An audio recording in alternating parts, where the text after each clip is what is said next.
نحمده ونصلي على رسوله الكريم أما بعد سمعت ابن عباس رضي الله تعالى عنه يقول كان رسول الله صلى الله عليه وسلم ينقبض له حبل ليل فيشربه إذا أصبح يومه ذلك والليلة التي تجيء والغد والليلة الأخرى إلى آخره أو قال النبي صلى الله عليه وسلم صدق رسول النبي الكريم. சகோதரர்களே, பெரியவர்களே, ஒரு பழச்சாறு என்று சொல்லக்கூடிய பழச்சாறுகள் எல்லாம் தடுக்கப்பட்டவை என்பது இல்லை. எந்த விதமான பழச்சாறுகள் எதுவரை உள்ளதை தடுக்கப்பட்டிருக்கின்றது, அருந்துவதற்கு அனுமதிக்கப்பட்டிருக்கின்றது என்பதை பற்றி தான் பார்க்கக்கூடிய பாடங்களாக இருக்கின்றது. கெட்டித்தன்மையும் போதையும் உள்ளதாக மாறிவிட்டால் பழச்சாறுகள் மாறிவிட்டு அப்படின்னா அந்த பழச்சாறுகளை அருந்துவது என்பது கூடாது. இப்னு அப்பாஸ் ரலியல்லாஹு தஆலா அவர்கள் கூறியதாவது, அல்லாஹ்வின் தூதர் ஸல்லல்லாஹு அலைஹி வஸல்லம் அவர்கள் இரவின் ஆரம்ப நேரத்தில் பழச்சாறு ஊற்றி வைக்கப்படும், காலையில் அதை அவர்கள் அருந்துவார்கள். அன்றைய பகல் முழுவதும் அடுத்த இரவும் அடுத்த நாள் பகலும் மற்றொரு நாள் இரவிலும் அதற்கு அடுத்த பகல் அசர் நேரம் வரையிலும் அதை அருந்துவார்கள். பிறகு அதில் ஏதேனும் எஞ்சி இருந்தால் தம் பணியாளருக்கு அதை அருந்த கொடுப்பார்கள் அல்லது அது கொட்டிவிடுமாறு உத்தரவிடுவார்கள். அவ்வாறே அது கொட்டப்படும் என்பதாக சொல்லப்படுகின்றது. என்னடா, இந்த பழச்சாறுகளை எடுக்கப்பட்டு ஸ்டோரேஜ் பண்ணி வச்சிருப்பாங்க. பல நாட்கள் ஊற வைத்து அதை கெட்டியாக்கி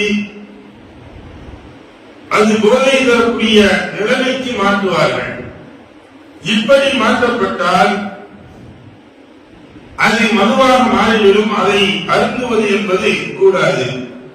ஆனா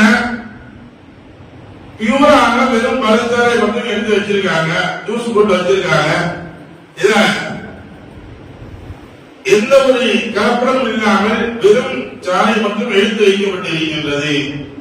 அதை ஊற்றி குடிக்கக்கூடிய சமயங்களில் அருந்தாம கூடாத அதை அருந்தலாம். எதுவரை அருந்தலாம்? 3 நாட்கள் வரை ஊற வைக்கப்பட்ட பழச்சாறுகளை நபி ஸல்லல்லாஹு அலைஹி வஸல்லம் அவர்கள் அருந்தியுள்ளார்கள். அதற்கு மேல் பழச்சாறு என்பது அது நிறம் மாறாமல் இருந்தால், கெட்டித்தன்மையில் கொடுக்காமல் இருந்தால் அது அருந்தலாம். ஆனா அதே சமயத்தில் அது நிறம் மாறி கெட்டித்தன்மைகள் ஏற்பட்டு விட்டது என்றால் அதில் போதையில் என்பதை உண்டாகக்கூடியதாக ஆகிவிடும். அப்பொழுது அதை நாம் அருந்துவது என்பதை கூடாது. அப்ப நமக்கு அது ஹராம் ஆயிடுச்சு என்பதைத்தான் இந்த ஹதீஸ்கள் நமக்கு சுட்டி காட்டுகின்றார்கள்.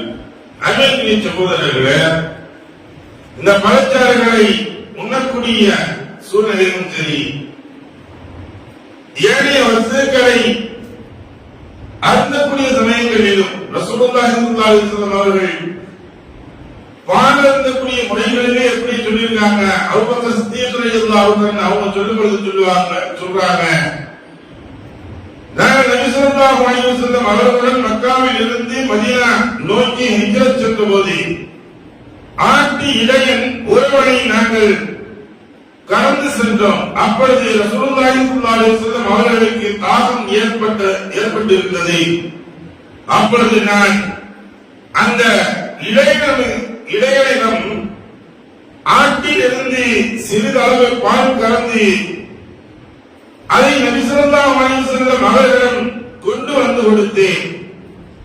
நான் திருப்தி அடையும் அளவிற்கு அதை ரசூலுல்லாஹி ஸல்லல்லாஹு அலைஹி வஸல்லம் அவர்கள் அருந்தினார்கள் என்பதாக சொல்றாங்க. பால் இந்த உண்மையான ஆட்டுப்பாடு, உண்மையான மாட்டுப்பாடு. ஏன்னா நீங்க ஊசி போட்டு பால் வரைக்கிறாங்க அல்லது வேறு அதற்காக வேண்டி பல்வேறு டிப்ஸ்களை கையாளுறாங்க. அந்த பால்கள் எல்லாம் கெமிக்கல் போலதான். இந்த இயற்கையான முறைகளில், ஆர்கானிக்கான முறைகளில் வரக்கூடிய இந்த பால்கள் இருக்கிறது, காய்ச்சக்கூடிய தேவை இல்லை. அப்படியே அருந்தலாம். அது அப்படியே அருந்துவதன் காரணமாக தவறில்லை என்பதைத்தான் இந்த இடங்களில் நமக்கு சுட்டி காட்டக்கூடியது. ஏன்னா அந்த சமயத்தில் வெறும் கூட நுரையாக இருக்குது, இதை குடிக்கலாமா கூடாதா? நம்ம முன்னுள்ள பாலங்கள்லாம் பார்த்தா இந்த நுரையில வந்துருச்சு அப்படின்னாலே அது மதுவுடைய அடையாளம், போதை ஏற்படுத்தக்கூடியதற்கு அடையாளம் மூடி வைக்கப்பட்டது என்பதாக. இப்பொழுது இந்த இடங்களில் சொல்லக்கூடியது இந்த பாலுடைய இது அப்படியே காய்ச்சாமல் கூட குடிக்கலாம் என்பதையும் இதில் சுட்டி காட்டக்கூடியதா ஒன்றாக இருக்குது. எதை படித்தோமோ எதை கேட்டோமோ அதை விட நடக்கக்கூடிய நன்மக்களாக உள்ளானாக வாசத்தான அல்ஹம்துலில்லாஹி ரப்பில் ஆலமீன் சுப்ஹானல்லாஹி வ பிஹம்திஹி சுப்ஹானல்லாஹி வ பிஹம்திஹி வ நஷ்ஹது அன் லா இலாஹ இல்லா அன்த வ நஸ்தக்ஃபிருக வ நத்தூபு இலைக். ஆமீன். சுப்ஹான ரப்பிக ரப்பில் இஸ்ஸத்தி அம்மா யசிஃபூன் வ ஸலாமுன் அலல் முர்ஸலீன் வல்ஹம்துலில்லாஹி ரப்பில் ஆலமீன்.